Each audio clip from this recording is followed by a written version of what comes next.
My name is Sophie, and this is a bit of my story. So I grew up in a family that was Catholic, and we were what they call a CEO family. So that means we only went to services for Christmas and Easter only.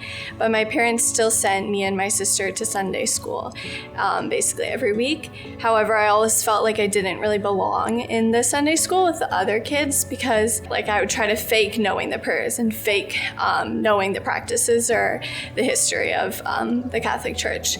And so I never really felt like I belonged in that. And then when I was in high school, I made some friends who were religious, and I started getting involved and going every week to services and joined a Bible study, and we went on trips together with our church. And so I started getting more involved and feeling like I had a church community finally. But then I realized that my family was pretty unhappy with the fact that I was going to church now and actually becoming involved. And so I felt like I was again not belonging. I was again not belonging in my family of people who didn't believe, and I still didn't really feel totally like I belonged in the church, and I had to kind of put on this mask and pretend that I was a good Christian.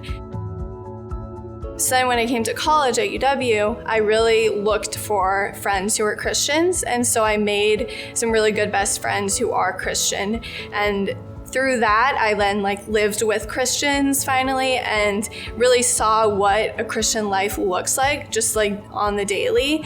And so through that, I slowly became more stronger in my faith. And I didn't even realize I had so much room to grow until I did. And I started becoming much more stronger in my faith with them.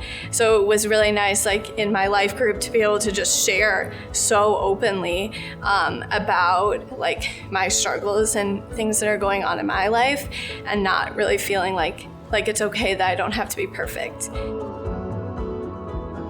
I think one thing I would tell someone if they were dealing with perfectionism in their relationship with Jesus is that God is perfect. And that means, we talked about this at church, that we don't have to be perfect because He knows our imperfections already. And so but it grows our relationship with Him if we come and tell Him those. So whether that be in prayer or journaling, that we really are open about the ways that we feel imperfect. And that is how you grow in relationship. Because even with growing in relationship with other people, my friends at church, I know that I grow so much closer with them when we're sharing our imperfections with each other. Because if you're both pretending to be perfect, you don't really know each other. And so it's the same with God, that you have to be more open with Him to grow really close.